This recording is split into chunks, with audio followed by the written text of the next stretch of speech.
സെയിൽസുമായിട്ട് ബന്ധപ്പെട്ട വീഡിയോസ് കാണുന്നവർക്കും ബിസിനസ്സിൽ പുതിയ ആശയങ്ങൾ തേടുന്നവർക്കും ഞാൻ ചിലപ്പോൾ മുഖപരിചിതനായിരിക്കാം. നിങ്ങൾ പലപ്പോഴായിട്ട് അല്ലെങ്കിൽ കഴിഞ്ഞ ആഴ്ചകളിൽ നിങ്ങളുടെ മൊബൈൽ ഫോണുകളിൽ എൻ്റെ വീഡിയോസ് നിങ്ങൾക്ക് ലഭിച്ചിരിക്കാം. എല്ലാ വീഡിയോസിലും ഞാൻ പറയുന്നത് പോലെ തന്നെ life is all about sales, life is all about exchange, life is all about business. നമ്മുടെ ജീവിതവും സെയിൽസും ബിസിനസ്സും ഇവയെല്ലാം ഇൻ്റർ കണക്റ്റഡ് ആണ്. അപ്പോൾ ഇന്നും പതിവ് തെറ്റിക്കുന്നില്ല, എല്ലാ വീഡിയോസിലും ഞാൻ പുതുമയുള്ള ആശയങ്ങൾ കൊണ്ടുവരാറുണ്ട്. അതിൽ ഞാൻ പ്രത്യേകം ശ്രദ്ധിക്കുന്നൊരു കാര്യമെന്ന് പറയുന്നത് സെയിൽസ് എന്ന് പറയുന്ന പ്രക്രിയ പ്രപഞ്ചവുമായിട്ട് എപ്രകാരമാണ് റിലേറ്റ് ചെയ്യപ്പെട്ടിരിക്കുന്നത് എന്നുള്ളതാണ്. സെയിൽസ് എന്ന് പറയുന്ന പ്രക്രിയ പ്രപഞ്ചമായിട്ടും നമ്മളുടെ ഏൻഷ്യൻ വിസ്ഡം ടെക്സ്റ്റ് അല്ലെങ്കിൽ നമ്മുടെ മതങ്ങൾ ഫോളോ ചെയ്യുന്ന പുസ്തകങ്ങൾ ഇവയുമായിട്ടൊക്കെ വളരെയധികം കോറിലേറ്റ് ചെയ്തിട്ടുണ്ട്. അപ്പോൾ ഈ പുസ്തകങ്ങളിൽ നിന്ന് കിട്ടുന്ന ആശയങ്ങൾ അവ എപ്രകാരമാണ് നമ്മുടെ എക്സ്ചേഞ്ച് പ്രക്രിയയിൽ ഉപയോഗിക്കാം എന്നുള്ളതാണ് ഞാൻ പഠിപ്പിച്ചുകൊണ്ടിരിക്കുന്നത്. ഇന്നും ഞാൻ പഠിപ്പിക്കുവാൻ ഉദ്ദേശിക്കുന്നത് ഈ ഒരു ടോപ്പിക്കുമായിട്ട് റിലേറ്റ് ചെയ്തിട്ട് തന്നെയാണ്. നമുക്കറിയാം സെയിൽസ് എന്ന് പറയുന്നത് എന്താണ്? It's all about exchange. അതൊരു കൊടുക്കൽ വാങ്ങൽ പ്രക്രിയയാണ്, അതൊരു എക്സ്ചേഞ്ച് പ്രക്രിയയാണ്. ഇന്ന് പഠിപ്പിക്കുവാനായിട്ട് ഉദ്ദേശിക്കുന്ന കാര്യമെന്ന് പറയുന്നത് ഈ സെയിൽസ് എന്ന് പറയുന്ന വിൽപ്പന എന്ന് പറയുന്ന ആ പ്രോസസ്സ് എങ്ങനെയാണ് വർക്ക് ചെയ്യുന്നത്, എങ്ങനെയാണ് പ്രവർത്തിക്കുന്നത്. So the topic for today is how sales works. ഈ പറയുന്ന സെയിൽസ് എന്ന് പറയുന്ന പ്രക്രിയ അല്ലെങ്കിൽ ആ പ്രോസസ്സ് എങ്ങനെ പ്രവർത്തിക്കുന്നു, വളരെ അടിസ്ഥാനപരമായിട്ടുള്ളൊരു ചോദ്യമല്ലേ. ഇത് എങ്ങനെയാണ് ഇത് പ്രവർത്തിക്കുന്നത്, ഇതിൻ്റെ ഒരു ഘടന എങ്ങനെയാണ്? അപ്പോൾ ഏതൊരു വ്യക്തിയെ പോലെയും എന്നെ സംബന്ധിച്ച് ഞാനൊരു വളരെയധികം ക്യൂരിയോസിറ്റി ഉള്ളൊരു വ്യക്തിയാണ്. നമ്മൾ ഹ്യൂമൻ ബീയിങ്സിൻ്റെ ഒരു പ്രത്യേകത എന്ന് പറഞ്ഞാൽ നമുക്കെന്താണ്, നമ്മൾ ക്യൂരിയസ് ആണ്. നമുക്ക് ഈ അടുത്തത് എന്താണ്, നെക്സ്റ്റ് എന്താണ്. നമ്മൾ ഒരു ഫ്യൂച്ചറിസ്റ്റിക്കായിട്ട് ചിന്തിക്കുമ്പോൾ നമുക്ക് വളരെയധികം ആകാംക്ഷയുള്ള മനുഷ്യരാണ്. എന്താണ് അടുത്തതായിട്ട് നടക്കാൻ പോകുന്നത്, എന്താണ് ഫ്യൂച്ചറിൽ എന്താണ് ഉണ്ടാവുന്നത്. അപ്പോൾ ഇങ്ങനെയുള്ള ചിന്തകളിൽ നിന്നാണ് ഞാൻ മനസ്സിലാക്കി എടുക്കുന്ന കാര്യങ്ങൾ നിങ്ങളോട് വിശദീകരിക്കാനായിട്ട് പോകുന്നത്. എങ്ങനെയാണ് ഈ സെയിൽസിൻ്റെ പ്രക്രിയ വർക്ക് ചെയ്യുന്നത്. അപ്പോൾ ഈ സെയിൽസ് എന്ന് പറയുന്ന ആ പ്രോസസ്സ് കൃത്യമായിട്ട് ഇതെങ്ങനെയാണ് പ്രവർത്തിക്കുന്നതെന്ന് ആ പൈപ്പ് ലൈൻ, അതായത് സെയിൽസിൻ്റെ പൈപ്പ് ലൈൻ പഠിച്ചു കഴിഞ്ഞാൽ തന്നെ നമുക്ക് ഏകദേശം ഇതിൽ നമ്മൾ വിജയിക്കും. നമുക്ക് റിസൾട്ടിനെ കുറിച്ച് പിന്നീട് ചിന്തിക്കേണ്ട കാര്യമില്ല.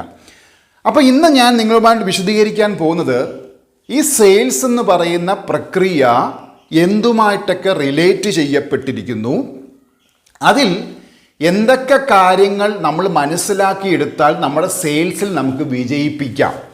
അപ്പോൾ ഇതിനെ 3 ഘട്ടമായിട്ട് ഞാനത് തിരിച്ച ശേഷം അത് വിശദീകരിച്ച് പറഞ്ഞ് നിങ്ങൾക്ക് കൂടുതലായിട്ട് ഈ സെയിൽസിൻ്റെ പ്രക്രിയ നിങ്ങൾക്ക് പരിചയപ്പെടുത്തരാം.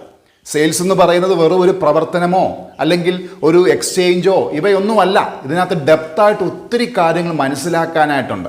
ഓക്കെ, അപ്പോൾ നമുക്ക് നമ്മുടെ ആ പറയുന്ന 3 ടേംസ് ഉണ്ട്. How sales works.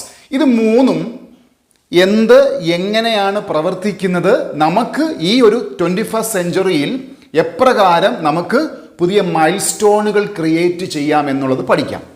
Okay, the first word, ഇതിനകത്ത് പറയുന്ന ഫസ്റ്റ് വേർഡ് ഞാൻ 3 ഭാഗമായിട്ട് തിരിക്കാം. ഇതിനകത്ത് 3 ഭാഗങ്ങളുണ്ട്. ഒന്നാമത്തെ ഭാഗം എന്ന് പറയുന്നത് എന്താണ്? ഹൗ, എങ്ങനെ. രണ്ടാമത്തെ ഭാഗം ഞാൻ വിശദീകരിച്ച് പറയാം, അതെല്ലാവരുടെ പോയിന്റ്സ് എഴുതാം. മൂന്നാമത്തെ ഭാഗത്തിൽ കൊടുക്കാം വർക്ക്സ് എന്നുള്ളതാണ്. അതായത് നമ്മൾ സെയിൽസ് എന്ന് പറയുന്ന ഒരു പ്രക്രിയ മനസ്സിലാക്കുന്നതിന് മുമ്പ് തന്നെ ഇതിൻ്റെ ആ പ്രോസസ്സ്, ഞാൻ ആ പോയിന്റ് നിങ്ങൾക്ക് എഴുതിയത് നിങ്ങൾ ശ്രദ്ധിച്ച് കാണും. ഹൗ, ഇവിടെ ഗ്യാപ്പ് ഇട്ടിട്ടുണ്ട്, വർക്ക്സ്. നമുക്ക് കുറേയേറെ കാര്യങ്ങളെക്കുറിച്ച് മനസ്സിലാക്കാൻ സാധിച്ചാൽ ഇവയെല്ലാം റിലേറ്റഡ് ആണെന്ന് മനസ്സിലാക്കുവാനായിട്ട് കഴിയും. പരസ്പര പൂരകങ്ങളാണ്, പരസ്പര ബന്ധപ്പെട്ട് കിടക്കുന്നു. ഒരു കണക്റ്റഡ്നെസ്സിനെ കുറിച്ച് മനസ്സിലാക്കാൻ കഴിയും, ഇൻ്റർ കണക്റ്റഡ്നെസ്സിനെ കുറിച്ച് മനസ്സിലാക്കാനായിട്ട് കഴിയും. അപ്പം സെയിൽസ് എന്ന് പറയുന്ന, വിൽപ്പന എന്ന് പറയുന്ന ഒരു എക്സ്ചേഞ്ച് പ്രക്രിയ, നമ്മൾ ഒരു ഫിസിക്കൽ ഡിജിറ്റൽ പ്രോഡക്ട്സ് കൈമാറുന്നു എന്നതിനപ്പുറത്തോട്ട് ഇതുമായിട്ട് ചേർത്ത് വായിക്കേണ്ട ഒരുപാട് കാര്യങ്ങളുണ്ട്. അപ്പം ഇത് തമ്മിൽ ചേർത്ത് വായിക്കുമ്പോൾ നമുക്ക് മനസ്സിലാക്കാൻ കഴിയും സെയിൽസും ഇതുപോലുള്ളൊരു പ്രക്രിയയാണ്, പ്രോസസ്സാണ്. ഓക്കെ, അപ്പോൾ എന്നെ സംബന്ധിച്ച് ഞാൻ ഈ സെയിൽസ് എന്ന് പറയുന്ന ഒരു മെത്തഡോളജിയിൽ അതിലേക്ക് എത്തുന്നതിന് മുമ്പായിട്ട് ഞാൻ മനസ്സിലാക്കിയെടുത്ത പല ടേംസ് ഉണ്ട്, ആ കോൺസെപ്റ്റ്സ് ഉണ്ട്. ആ കോൺസെപ്റ്റ്സുമായിട്ട് നമ്മുടെ സെയിൽസ് വളരെയധികം ഇൻ്റർ റിലേറ്റഡ് ആണ്. അപ്പോൾ ഈ കോൺസെപ്റ്റ്സ് വെച്ച് നമുക്ക് എന്ത് ചെയ്യാൻ കഴിയും? ഇത് മനസ്സിലാക്കിയാൽ സെയിൽസ് എന്ന് പറയുന്ന പ്രക്രിയ നമുക്ക് വളരെ എളുപ്പമായിട്ട് നടക്കും. അപ്പോൾ നമുക്കിതിൻ്റെ ഒരു വിശദീകരണത്തിലേക്ക് പോകാം. അതായത് ഇവിടെ ഹൗ എന്നാ പറഞ്ഞിരിക്കുന്നത്. ഹൗ, എങ്ങനെ. എങ്ങനെ. വർക്സ് എന്താണ്? പ്രവർത്തിക്കുന്നു. അതായത് നമ്മൾ പഠിക്കാൻ പോകുന്നൊരു കാര്യമെന്ന് പറയുന്നത് we are going to study about process, പ്രവർത്തനമാണ്. നമ്മൾ പലപ്പോഴും നമ്മൾ മനുഷ്യരുടെ ഒരു പ്രത്യേകത എന്ന് പറഞ്ഞു കഴിഞ്ഞാൽ, മനുഷ്യർക്ക് ക്യൂരിയോസിറ്റി ഉള്ളതുകൊണ്ട് എന്താ നമ്മൾ ചെയ്യുന്നത്? നമുക്കറിയാൻ മേലാത്ത കാര്യത്തെക്കുറിച്ച് നമ്മൾ അന്വേഷിച്ചുകൊണ്ടിരിക്കും. അതാ മനുഷ്യൻ്റെ ഒരു തലച്ചോറിൻ്റെ ചിന്തയുടെ ഒരു പ്രത്യേകതയാണ്. നമുക്കറിയാൻ വയ്യാത്ത കാര്യങ്ങളെക്കുറിച്ച് നമ്മൾ തേടിക്കൊണ്ടിരിക്കുക. ആ തേടിക്കൊണ്ടിരിക്കുന്നതിൻ്റെ ഫലമാണ് നമ്മുടെ മനുഷ്യരുടെ ഈ മാനവരാശിയുടെ വളർച്ചയെന്ന് പറയുന്നത്. അപ്പോൾ ഇന്ന് നമ്മൾ അന്വേഷിക്കാൻ പോകുന്നത് പ്രോസസ്സിനെ കുറിച്ചാണ്. ആ പ്രോസസ്സ് പഠിച്ചു കഴിഞ്ഞാൽ എന്താണ്? പ്രോസസ്സ് പഠിച്ചു കഴിഞ്ഞാൽ നമുക്ക് ആ പ്രോസസ്സിൽ മാത്രം കോൺസെൻട്രേറ്റ് ചെയ്താൽ മതി. Result will be obvious. അതായത് റിസൾട്ട് നമുക്ക് കിട്ടും. അപ്പോൾ ഇന്ന് നമ്മൾ പഠിക്കുവാനായിട്ട് പോകുന്നത് സെയിൽസ് മനസ്സിലാക്കുന്നതിന് മുമ്പായിട്ട് ഞാൻ മനസ്സിലാക്കിയ ഒരു കാര്യത്തെക്കുറിച്ചാണ്. ആ മനസ്സിലാക്കലാണ് സെയിൽസുമായിട്ട് റിലേറ്റഡ്. അപ്പോൾ നമ്മൾ സാധാരണ ഏത് മനുഷ്യനെ പോലെയും ഞാനും വളരെ ആകാംക്ഷയോടുകൂടി വളരെ ക്യൂരിയസ് ആയിട്ട് പഠിക്കുവാനായിട്ട് മനസ്സിലാക്കുവാനായിട്ട് ശ്രമിച്ചൊരു കോൺസെപ്റ്റാണ് ദൈവം അല്ലെങ്കിൽ ഗോഡ് എന്ന് പറയുന്നത്. വർഷങ്ങളോളം ഞാൻ അതിൻ്റെ പിന്നിൽ അധ്വാനിച്ചു ഇത് മനസ്സിലാക്കുവാനായിട്ട്. കുറേ നമുക്ക് ലഭിക്കാവുന്ന എല്ലാ പുസ്തകങ്ങളിൽ നിന്നും നമ്മൾ ഇത് വായിച്ച് മനസ്സിലാക്കുവാനായിട്ട് ശ്രമിച്ചു. ബൈബിള്, ഖുറാന്, വേദങ്ങൾ, കബാല, ത്രിപുര രഹസ്യ തുടങ്ങിയ എന്തെല്ലാം പുസ്തകങ്ങൾ ലഭിക്കുമോ, സ്റ്റോയിക് അല്ലെങ്കിൽ നമ്മുടെ ഗ്രീക്ക് വിസ്ഡം ബുക്സ്, നമ്മുടെ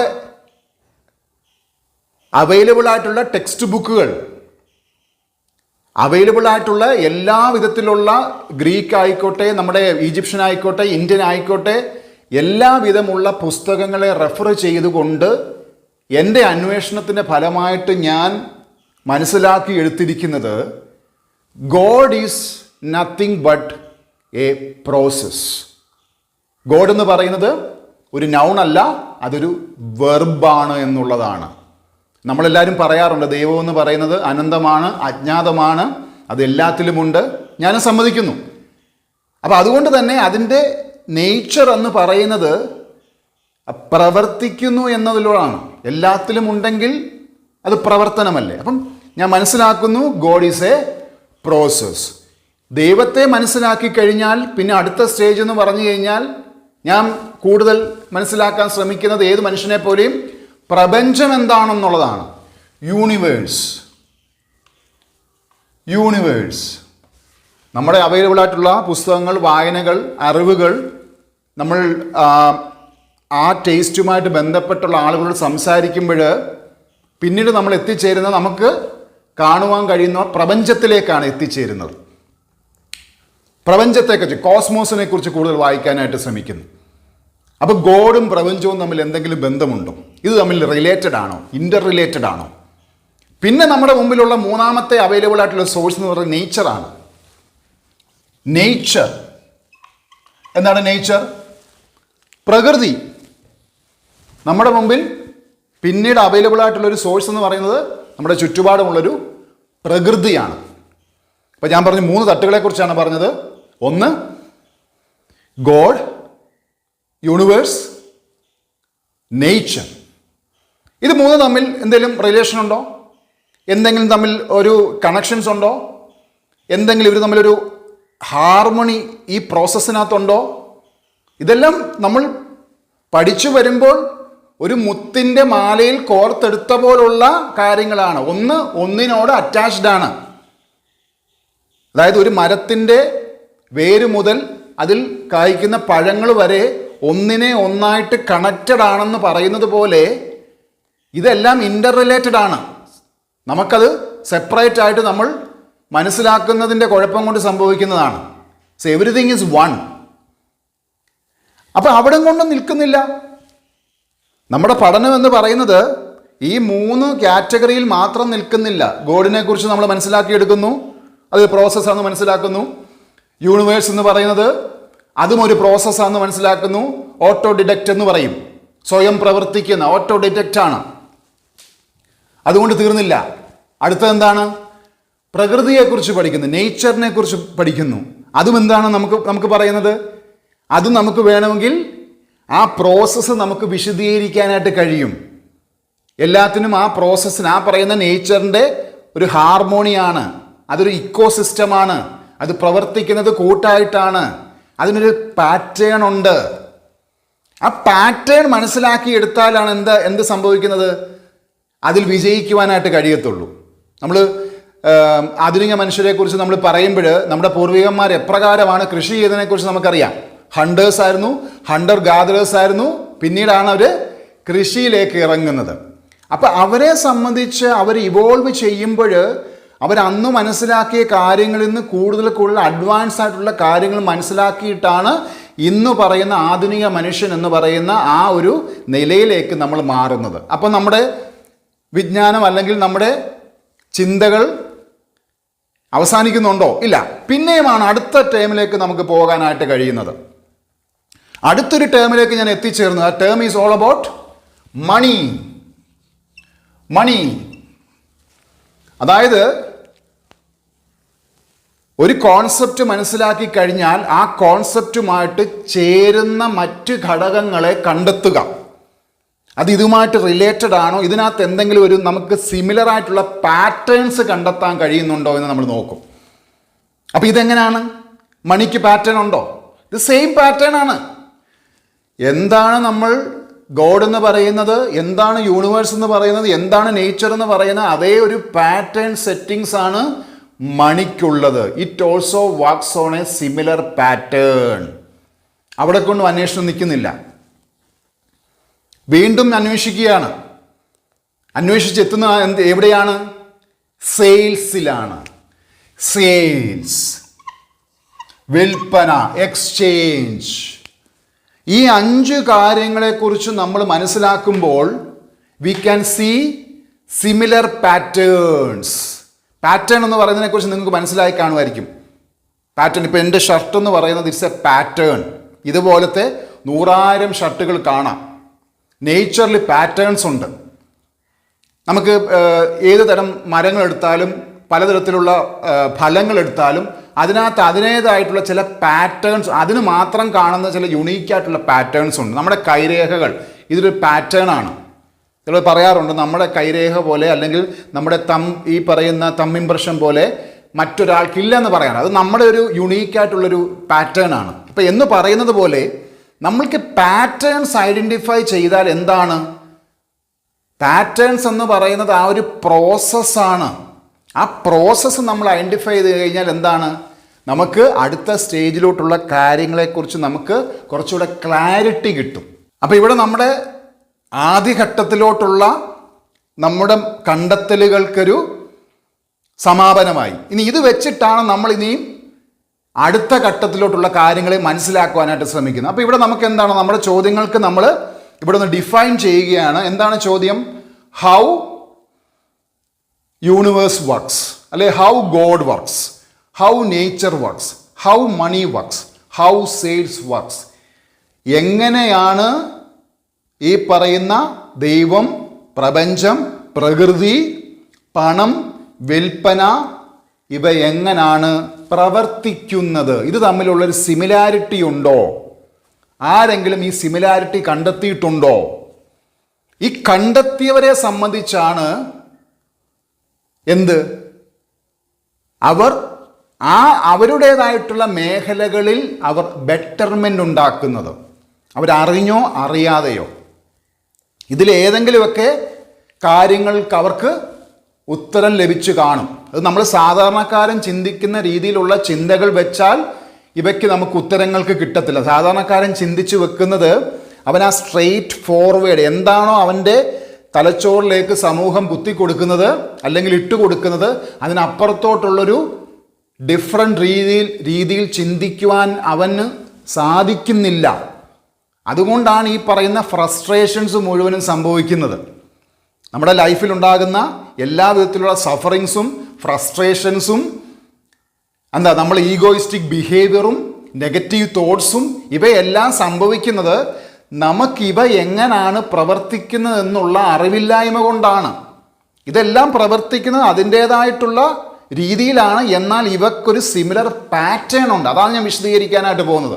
ഈ പാറ്റേൺ എങ്ങനെയാണ്, ആ പാറ്റേൺ മനസ്സിലാക്കി കഴിഞ്ഞാൽ നമുക്കിതിൽ ഏത് മേഖലയിലാണ് നമുക്ക് വിജയിക്കുവാനായിട്ട് കഴിയുന്നത് എന്നുള്ളതാണ് വിശദീകരിച്ച് പറയാനായിട്ട് ഉദ്ദേശിക്കുന്നത്. അപ്പം നമ്മുടെ വിഷയം എന്ന് പറയുന്നത് സെയിൽസ് ആണ്. അപ്പം ഇതും പ്രപഞ്ചവും തമ്മിലുള്ളൊരു പാറ്റേൺ ഐഡൻറ്റിഫൈ ചെയ്യാനായിട്ട് കഴിയും. അപ്പോൾ ഇത് എങ്ങനെ നമുക്ക് സെയിൽസിൽ പ്രയോജനപ്പെടുത്താം, എങ്ങനെയാണ് നമ്മുടെ ബിസിനസ്സിൽ പ്രയോജനപ്പെടുത്താം, അതിനൊരു സിമിലർ പാറ്റേൺ ഉണ്ടോ? അപ്പം ഇതിൻ്റെയൊക്കെ ഈ പറയുന്ന പാറ്റേൺ ഐഡൻറ്റിഫൈ ചെയ്യുക എന്ന് പറഞ്ഞാൽ അത്ര എളുപ്പമുള്ള കാര്യമല്ല. ഞാൻ കഴിഞ്ഞ ക്ലാസ്സുകളിൽ നിങ്ങളോട് പറഞ്ഞിട്ടുള്ളതാണ്. ഒരു സിസ്റ്റത്തിൻ്റെ പ്രത്യേകതയെക്കുറിച്ച് പറഞ്ഞ സിസ്റ്റം എന്ന് പറയുന്നത് അതൊരു മോൾഡാണ്. ആ മോൾഡിനെ മനസ്സിലാക്കി കഴിഞ്ഞാൽ ആ മോൾഡും ആ മോൾഡിൽ നിന്ന് വരുന്ന പ്രോഡക്ട്സും സിമിലർ അല്ല. നമുക്ക് കാഴ്ചയ്ക്ക് ആ മോൾഡിൽ നിന്ന് വരുന്ന പ്രോഡക്ട്സ്, ആ മോൾഡും പ്രോഡക്ട്സും നമ്മളൊരു കണക്ഷൻ ഉണ്ടെന്നുള്ളതേ ഉള്ളൂ. ഈ മോൾഡിൽ നിന്ന് വരുന്ന പ്രോഡക്ട്സ് ആ മോൾഡിനോട് സാദൃശ്യമുള്ളൊരു പ്രോഡക്റ്റാണ്. മോൾഡും പ്രോഡക്റ്റും ഒന്നല്ല. അപ്പോൾ മോൾഡിൽ നിന്ന് വരുന്ന പ്രോഡക്ട്സ് എങ്ങനെ ആയിരിക്കും, അതിനെല്ലാത്തിനും ഒരു സിമിലാരിറ്റി ഉണ്ടായിരിക്കും. അപ്പം നമുക്ക് സ്കൂൾ വിദ്യാഭ്യാസമോ കോളേജ് വിദ്യാഭ്യാസമോ നമ്മുടെ പൊളിറ്റിക്സോ അല്ലെങ്കിൽ നമ്മുടെ റിലിജനോ ഒക്കെ എടുത്തു കഴിഞ്ഞാൽ എല്ലാവരെയും സമതുല്യരാക്കുവാണ്. അപ്പോൾ എല്ലാവർക്കും ഒരു കംഫോർട്ടബിലിറ്റി ഉണ്ടാക്കുവാണ്. അപ്പം നമ്മളെ സംബന്ധിച്ച് എന്താണ്, നമ്മൾ ഈ പറയുന്ന മോൾഡ് ആകുമ്പോഴാണ് we are going to become the mould, not the creator. നമ്മളെ സിസ്റ്റം അല്ല നമ്മളാകാമ്പോൾ, സിസ്റ്റത്തിലെ മോൾഡ് എങ്ങനെ ആകണമെന്നുള്ളതാണ്. സിസ്റ്റത്തിനകത്തിരുന്ന് കഴിഞ്ഞാൽ നമ്മൾ പ്രോഡക്റ്റായി മാറും. സിസ്റ്റം എങ്ങനെയാണ് പ്രവർത്തിക്കുന്നതെന്ന് നമ്മൾ മനസ്സിലാക്കിയാൽ നമുക്ക് മോൾഡ് ആകാനായിട്ട് കഴിയും. ഇന്ന് നമ്മുടെ സമൂഹത്തിലെ പ്രോബ്ലംസ് അല്ലെങ്കിൽ ഈ പറയുന്ന ടെൻഷനുകൾ അല്ലെങ്കിൽ ഈ പറയുന്ന നെഗറ്റീവ് തോട്ട്സ് അല്ലെങ്കിൽ നമ്മുടെ ഓരോ സ്ഥാപനങ്ങൾ വളരുമ്പോൾ എന്തുകൊണ്ടാണ് എനിക്ക് ദോഷമായിട്ട് ചിന്തിക്കുന്നത് എന്നുള്ള നമ്മൾ ചിന്തകൾ ഉണ്ടാവുമല്ലോ. പ്രത്യേകിച്ച് ഈ ചെറുകിട ബിസിനസ്സുകാരെ സംബന്ധിച്ചാണേലും അല്ലെങ്കിൽ ഒരു സമ്പന്നൻ വളരുമ്പോഴൊക്കെ നമ്മുടെ തോട്ട് പ്രോസസ്സ് എന്താണ്, അവൻ്റെയിലൊക്കെ ഇഷ്ടം പോലെ ഉണ്ടല്ലോ, അവൻ അങ്ങനെ പ്രവർത്തിക്കുന്നത് കൊണ്ടാണ് എനിക്ക് നെഗറ്റീവ്സ് സംഭവിക്കുന്നത്, അല്ല എൻ്റെ ഗ്രോത്തിന് എന്തോ കുഴപ്പം പറ്റുന്നു. അല്ല, he things in terms of mould and normal people things in terms of the product. അവനെ സംബന്ധിച്ച് എന്താണ്, ക്രിയേറ്റർ മൈൻഡ് സെറ്റിലാണ് ചിന്തിക്കുന്നത്. നമ്മളെ സംബന്ധിച്ച് നമ്മൾ കൺസ്യൂമർ മൈൻഡ് സെറ്റിലാണ്. അതാണ് മോൾഡും പ്രോഡക്റ്റും തമ്മിലുള്ള വ്യത്യാസം പറഞ്ഞത്. ഇപ്പം നമുക്കിനി സെയിൽസിനെ കുറിച്ച് പഠിക്കാം. എങ്ങനെയാണ് സെയിൽസ് പ്രവർത്തിക്കുന്നത്? പ്രപഞ്ചവുമായിട്ട് സെയിൽസ് കണക്റ്റഡ് ആണോ? പ്രപഞ്ചവും ദൈവവുമായിട്ട് കണക്റ്റഡ് ആണോ? പ്രപഞ്ചവും നേച്ചറുമായിട്ട് കണക്റ്റഡ് ആണോ? നേച്ചറും സെയിൽസുമായിട്ട് കണക്റ്റഡ് ആണോ? Every clues are hidden in the earth, every clues are hidden in the universe. പ്രപഞ്ചത്തെക്കുറിച്ച് പഠിച്ചാൽ സെയിൽസ് പഠിക്കാം, ദൈവത്തെക്കുറിച്ച് പഠിച്ചാൽ സെയിൽസ് പഠിക്കാം. പക്ഷേ അത് എങ്ങനെ പ്രവർത്തിക്കുന്നു എന്നാണ് പഠിക്കേണ്ടത്. അതുണ്ടോ ഇല്ലയോ എന്നുള്ളതല്ല. നമ്മൾ സിസ്റ്റത്തെ പഠിക്കുന്നതിന് പകരമായിട്ട് നമുക്ക് സിസ്റ്റത്തിൻ്റെ മോൾഡ് പഠിക്കുക. I'm going to describe about how can we become a mould. ഇപ്പോൾ സെയിൽസിൽ നമ്മുടെ ഉദ്ദേശം എന്തുവാ? നമ്മുടെ കസ്റ്റമേഴ്സിൻ്റെ ആവശ്യങ്ങളെ സാറ്റിസ്ഫൈ ചെയ്യുക എന്നുള്ളതല്ല. നമ്മുടെ സെയിൽസിലെ പരമമായ ലക്ഷ്യമെന്ന് പറയുന്നത് കസ്റ്റമർ സാറ്റിസ്ഫാക്ഷൻ ആണ്, അല്ലേ? ആ കസ്റ്റമറിനെ നമുക്ക് എപ്രകാരം നമ്മളോട് ചേർത്ത് നിർത്താം എന്നുള്ളതാണ്. അപ്പോൾ എങ്ങനെയാണ് എക്സ്ചേഞ്ച് പ്രക്രിയ ഫലപ്രദമായിട്ട് വർക്ക് ചെയ്യുന്നതെന്ന് നമുക്ക് പഠിക്കണ്ടേ? ഇതിൻ്റെ റിസൾട്ട് ഞാൻ പറഞ്ഞ ശേഷം ഇത് എങ്ങനെയാണ് നമുക്ക് ആ റിസൾട്ടിലേക്ക് എത്താമെന്നുള്ളത് പറയാം. ഈ പ്രോസസ്സിൻ്റെ ഫലമായിട്ട് കിട്ടുന്ന റിസൾട്ടിനെ കുറിച്ച് പഠിക്കാം. ഇത് എന്ത് പ്രവർത്തനം, ഈ പറയുന്ന ഗോഡ്, യൂണിവേഴ്സ്, നേച്ചർ, മണി, സെയിൽസ്, ഇതിൻ്റെ എല്ലാം ഇതൊരു പൈപ്പ് ലൈനാണ്. അല്ലെങ്കിൽ ഞാൻ മുമ്പ് പറഞ്ഞ പോലെ തന്നെ it is all about the process.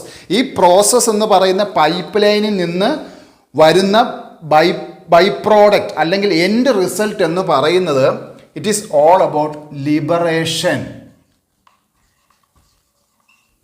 It is all about liberation.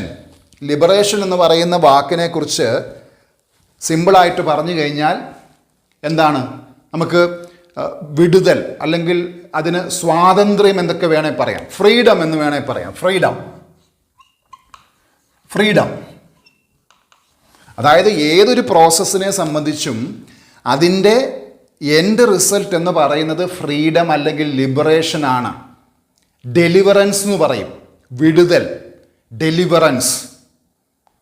അപ്പം എങ്ങനെയാണ് സെയിൽസിൽ മികച്ച രീതിയിൽ കസ്റ്റമർ സർവീസ് കൊടുത്തുകൊണ്ട് നമുക്ക് ലിബറേഷൻ അല്ലെങ്കിൽ ഫ്രീഡം ഉണ്ടാക്കിയെടുക്കാം? അപ്പം ഈ പ്രോസസ്സ് പഠിച്ചാൽ എന്താണ്? പ്രോസസ്സ് പഠിച്ചു കഴിഞ്ഞാൽ ആ പ്രോസസ്സ് വിജയപ്രദമാക്കിയാൽ ആർക്കാണ് ഗുണകരമാകുന്നത്? രണ്ടു കൂട്ടർക്കും പ്രയോജനമുണ്ട്. ആർക്കൊക്കെയാണ്? അത് വിൽക്കുന്നവനും അത് വാങ്ങിക്കുന്നവനും. അപ്പം രണ്ടുപേർക്കും ആ വിൻ വിൻ സിറ്റുവേഷൻ ക്രിയേറ്റ് ചെയ്ത് കഴിഞ്ഞാൽ പ്രോസസ്സ് എളുപ്പമായില്ലേ? അപ്പം എന്താണ് ആ പ്രോസസ്സ്? എങ്ങനെയാണ് ആ പ്രോസസ്സിൽ നിന്ന് ലിബറേഷനിലോട്ട് എത്തുന്നത്? അതിനൊരു 5 സ്റ്റെപ്പ് ഫോർമുലയുണ്ട്. അതായത് ഡെലിവറൻസ് അല്ലെങ്കിൽ ലിബറേഷൻ അല്ലെങ്കിൽ ഫ്രീഡം, സ്വാതന്ത്ര്യം എന്ന് പറയുന്ന ആ ഒരു ഫൈനൽ പ്രക്രിയ കംപ്ലീറ്റ് ചെയ്യണമെങ്കിൽ 5 ഘട്ടത്തിലൂടെയാണ് കടന്നു പോകുന്നത്. ഈ 5 ഘട്ടത്തെ നമ്മൾ ഒരു നൂലിനോട് ചേർത്ത് കെട്ടുന്ന മാല പോലെ, അല്ലേ? ഒരു മാലയുടെ ഭാഗമായി മുത്തുകൾ മാലയോട് ചേർന്ന് നിൽക്കുന്നത് പോലെ ആ സൈക്ലിക് പ്രോസസ്സ് കംപ്ലീറ്റ് ചെയ്യുമ്പോഴാണ് ലിബറേഷൻ ഓർ ഫ്രീഡം ഉണ്ടാവുന്നത്. അപ്പം ഹൗ ദ യൂണിവേഴ്സ് വർക്ക്സ്, പ്രപഞ്ചം എങ്ങനെ പ്രവർത്തിക്കുന്നു, ഒരു സൈക്ലിക് മോഡുണ്ട്. ഹൗ ദ നേച്ചർ വർക്ക്സ്, ഒരു സൈക്ലിക് പ്രോസസ്സ് ഉണ്ട്. ഹൗ മണി വർക്ക്സ്, അതൊരു സൈക്ലിക് പ്രോസസ്സാണ്. ഹൗ സെയിൽസ് വർക്ക്സ്, അതും ഒരു സൈക്ലിക് പ്രോസസ്സാണ്. 5 സ്റ്റെപ്പ് ഫോർമുലയാണ് അതിനകത്തുള്ളത്. അപ്പം കൃത്യമായിട്ട് ഈ 5 സ്റ്റെപ്പിലൂടെ കടന്നു പോകുമ്പോൾ എന്താണ്? ലിബറേഷൻ ഓഫ് ഫ്രീഡം നടക്കുകയാണ്, സെയിൽസ് നടക്കുകയാണ്, സെയിൽസ് ക്ലോസിംഗ് നടക്കുകയാണ്, സക്സസ് ഉണ്ടാവുകയാണ്. പഠിക്കണ്ടേ?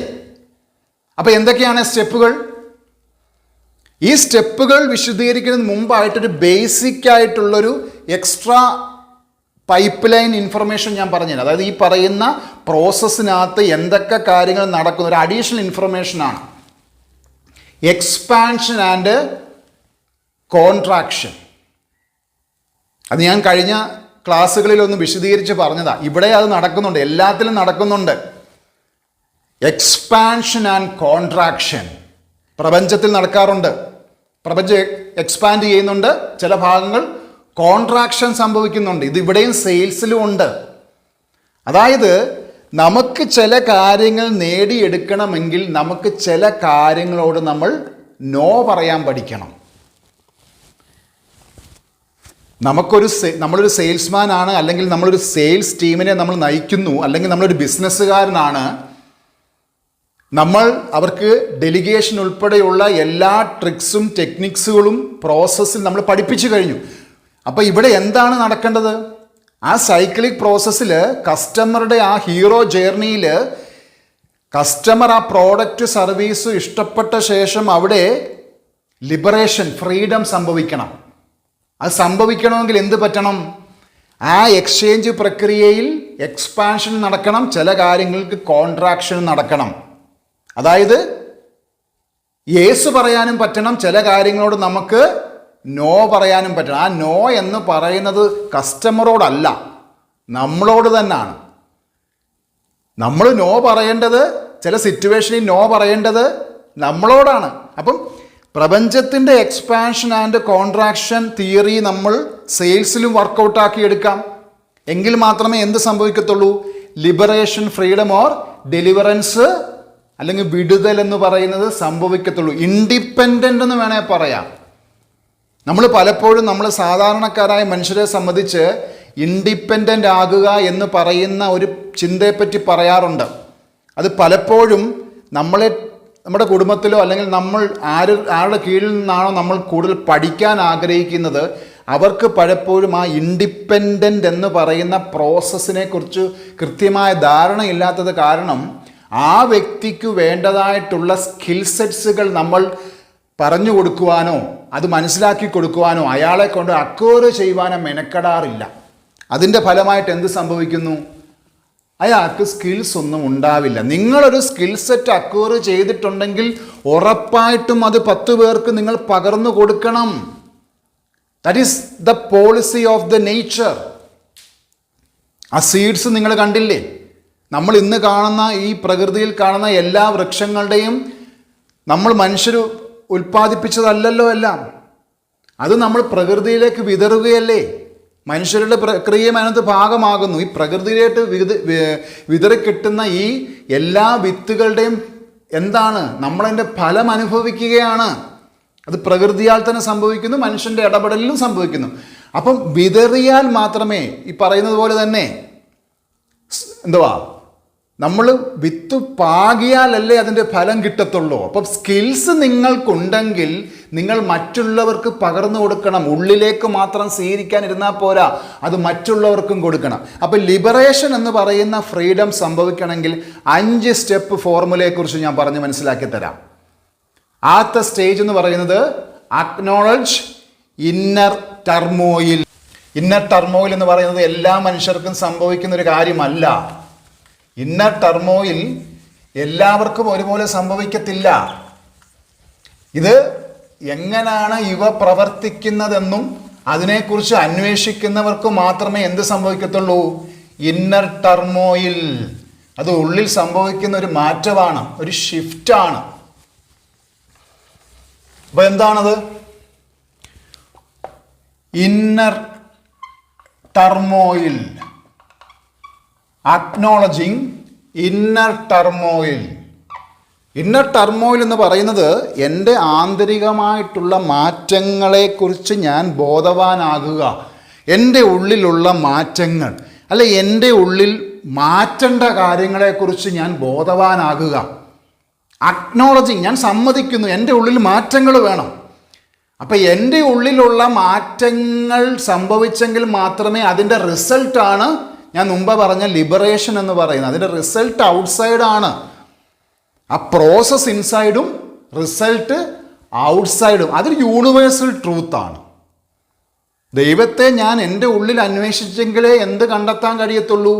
എൻ്റെ ഉള്ളിലിരിക്കുന്ന ദൈവവും മുകളിലിരിക്കുന്ന ദൈവവും ഒന്നാണെന്നുള്ളൊരു കോൺസെപ്റ്റ് നമുക്ക് മനസ്സിലാവത്തുള്ളൂ. അപ്പോൾ ഈ പറയുന്ന ഇന്നർ ടർമോയിൽ എന്ന് പറയുന്നത് ഉള്ളിലുള്ള ആ ഒരു മാറ്റത്തെ സ്വീകരിക്കുവാനുള്ളൊരു ഘട്ടത്തിലോട്ട് കടക്കുന്നത് വളരെ ചുരുക്കം പേര് മാത്രമേ ഉള്ളൂ.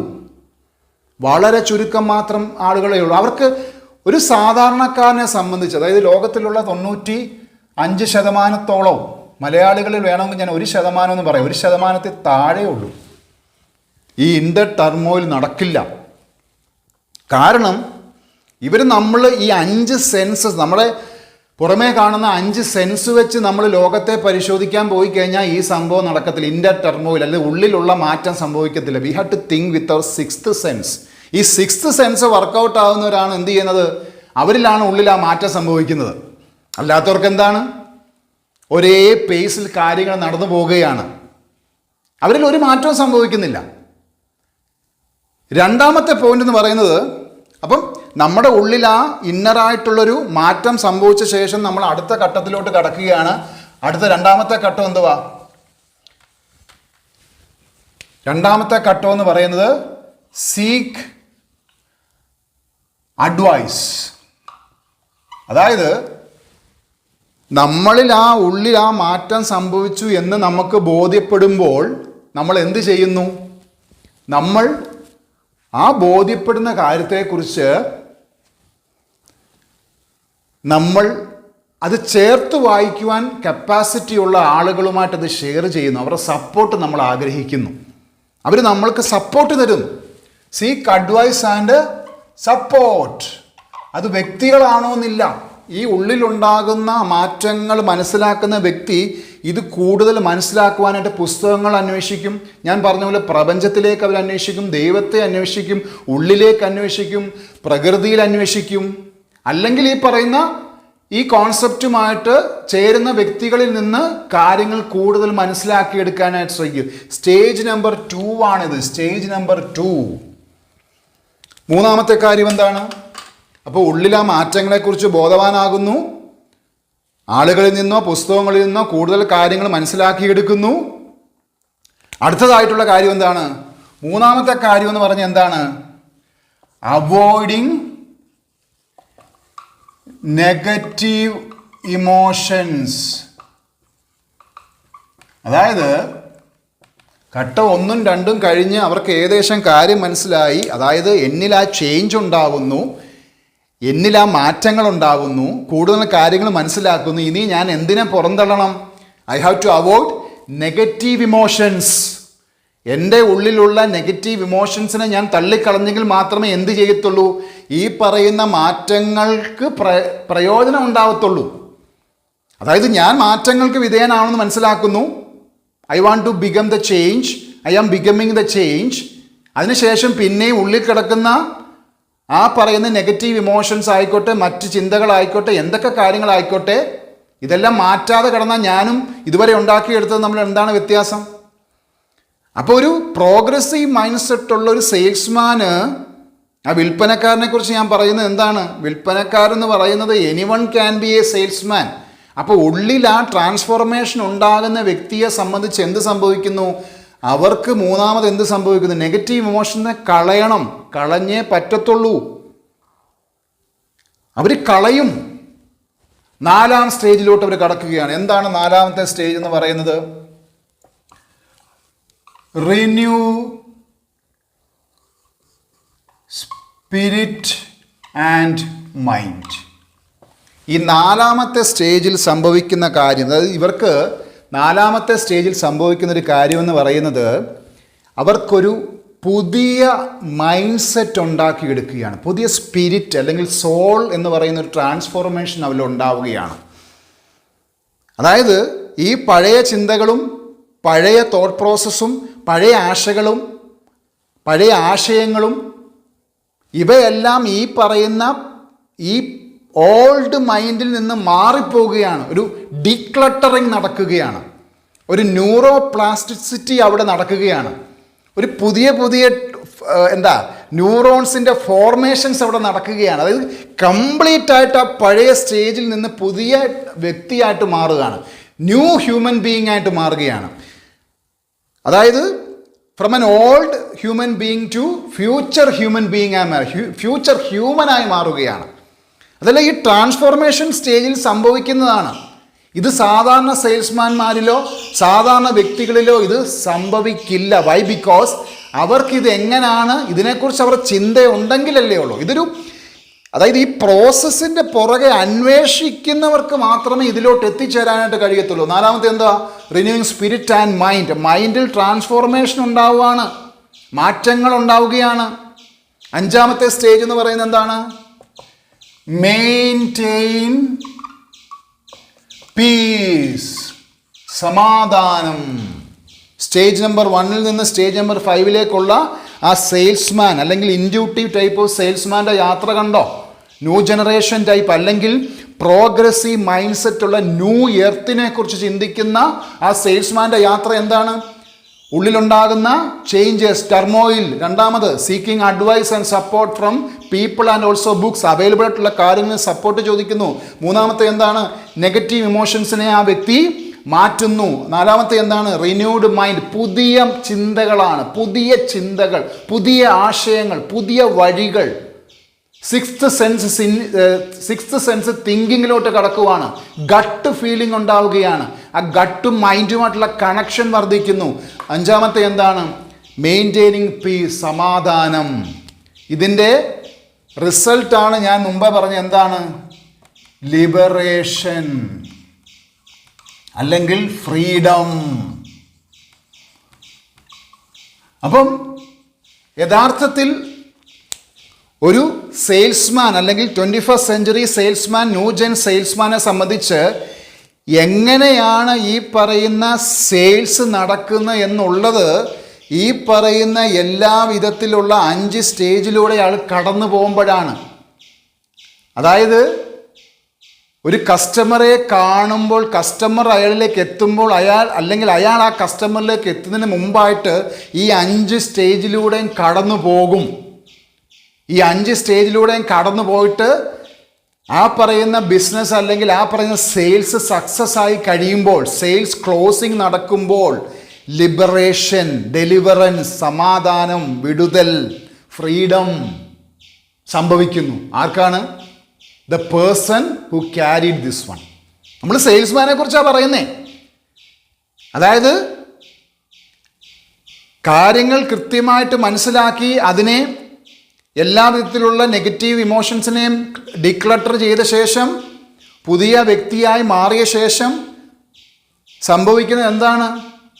ആ പറയുന്ന കസ്റ്റമേഴ്സുമായിട്ടൊരു സമാധാനം, പീസ്, ലിബറേഷൻ അവരിൽ എന്താണ് അവരിലേക്ക് അത് ട്രാൻസ്ഫർ ചെയ്യുകയാണ്. എന്തിനാണ് ട്രാൻസ്ഫർ ചെയ്യുന്നത്? ആ വ്യക്തിക്ക് ആ സന്തോഷം ലഭിക്കാൻ. ആ സന്തോഷം ആ വ്യക്തി കൂട്ടുകാരോട് പറയില്ലേ? അയാളുടെ സഹപ്രവർത്തകരോട് പറയില്ലേ? അല്ലേ? ഇപ്പം ഞാൻ എടുക്കുന്ന ക്ലാസ് മികച്ചതാണ്, അല്ലെ നിങ്ങൾക്കതിൻ്റെ പോസിറ്റീവ് റിസൾട്ട് ഉണ്ടാകണമെങ്കിൽ ഞാൻ ഈ എല്ലാ ഘട്ടത്തിലൂടെയും കടന്നു പോയി, അല്ലെ പോയിക്കൊണ്ടിരിക്കുന്നു. അതിൻ്റെ റിസൾട്ട് നിങ്ങൾക്ക് ലഭിക്കുമ്പോൾ നിങ്ങൾക്ക്, അതായത് ഈ ക്ലാസ് കേട്ട് എന്നിൽ മാറ്റങ്ങൾ സംഭവിക്കുന്നു എന്നുള്ള ബോധ്യം ഉണ്ടാവുമ്പോൾ എന്താണ്? നിങ്ങൾ സബ്സ്ക്രൈബ് ചെയ്യും, നിങ്ങൾ ലൈക്ക് ചെയ്യും, നിങ്ങൾ ഷെയർ ചെയ്യും, നിങ്ങൾ ഫോളോ ചെയ്യും. അതിൻ്റെ റിസൾട്ട് എന്താണ്? ഈ ക്ലാസ് നിങ്ങൾക്ക് ലൈവായിട്ട് ലഭിക്കുവാനായിട്ട് നിങ്ങൾ എന്നെ കോണ്ടാക്റ്റ് ചെയ്യും. So this is how renovation അല്ലെങ്കിൽ വാട്ട് ഹാപ്പൻസ്. ആ മാറ്റങ്ങൾ സംഭവിക്കുന്നവർക്ക് മാത്രമേ, അല്ലെ മാറ്റങ്ങൾ നടക്കുന്നു എന്ന് മനസ്സിലാകുന്നവർക്ക് മാത്രമേ എന്തുണ്ടാവത്തുള്ളൂ? അവർ ഇവോൾവ് ചെയ്യത്തുള്ളൂ. പ്രപഞ്ചത്തിലുണ്ടാകുന്ന മാറ്റങ്ങൾ ഞാൻ മുമ്പേ ആദ്യ സമയത്ത് തന്നെ പറഞ്ഞു. എന്താണ്? എക്സ്പാൻഷനും കോൺട്രാക്ഷനും നടക്കുക. ഇത് തന്നെയാണ് പ്രകൃതിയിൽ നടക്കുന്നത്. മാറ്റങ്ങൾ നടന്നുകൊണ്ടിരിക്കുക. വിപുലീകരണം നടക്കുന്നുണ്ട്, ചില ഭാഗങ്ങളിൽ അത് നശീകരണവും നടക്കുന്നുണ്ട്. അപ്പം ഇത് കൃത്യമായിട്ട് മനസ്സിലാകുന്ന വ്യക്തികൾക്ക് എന്താണ്? They are high paid salesman. നമ്മൾ സാധാരണക്കാരൻ 90-95% ഡെപ്റ്റിൽ, ദാരിദ്ര്യത്തിൽ അല്ലെങ്കിൽ കടത്തിൽ അവർ മുങ്ങിപ്പോകാനുള്ള കാരണമെന്ന് പറയുന്നത് അവർക്ക് പ്രസൻറ്റ് വിഷ്വലി കാണുന്നതിനെ അവർ വിശ്വസിക്കുന്നു. They don't think about something that comes in the future. ആ ഫ്യൂച്ചർ എന്ന് പറയുന്നത് അൺപ്രഡിക്റ്റബിൾ ആണ്, പ്രവചനാതീതമാണ്. ഈ ഫ്യൂച്ചർ ക്രിയേറ്റ് ചെയ്യുന്ന ആരാ? Those people who are not satisfied with the present condition. നമ്മുടെ ഈ ലോകത്തിൻ്റെ ഈ അവസ്ഥയെക്കുറിച്ച് സാറ്റിസ്ഫൈഡ് അല്ലാത്ത ആളുകളുണ്ട്. അതൊരു ടെക്നോളജി എക്സ്പേർട്സ് ആയിരിക്കാം, അല്ലെങ്കിൽ ബിസിനസ്സുകാരായിരിക്കാം. അവർക്കെല്ലാം നെക്സ്റ്റ് എന്നുള്ളതാണ്. ഉള്ളത് കൊണ്ട് തൃപ്തി പോരാ. എലോൺ മസ്ക് എന്താ ചെയ്യുന്നത്? ഭൂമിയെ നേടിയ ശേഷം ഇനി മറ്റ് ഗ്രഹങ്ങളിലേക്കുള്ള യാത്രയിലാണ്. ഒരു മുട്ടയുടെ ഷെല്ല് പൊട്ടിച്ച് വെളിയിൽ വന്നാൽ വീണ്ടും അവർ അടുത്ത മുട്ടയുടെ ഷെല്ല് പൊട്ടിക്കാനേ നോക്കത്തുള്ളൂ. നെക്സ്റ്റ് അടുത്തത്. അപ്പം ഇങ്ങനെയുള്ള ആളുകൾ, അതായത് കുറേ ചിന്തകന്മാരും കുറേ ഇന്നോവേറ്റേഴ്സും കുറേ ബിസിനസ്സുകാരും ഇൻവെസ്റ്റേഴ്സും ഒക്കെ ഭൂമിയിലുള്ളത് കൊണ്ട് അവർക്ക് ആ നെക്സ്റ്റ് എന്നുള്ളൊരു കോൺസെപ്റ്റ് ഉണ്ടാവണം എന്നുള്ള ആ ചിന്തയുടെ ഫലമായിട്ട് എന്ത് സംഭവിക്കുന്നു? അവിടെ ചുരുങ്ങുന്നത് നമ്മളെപ്പോലുള്ള സാധാരണക്കാരാണ്.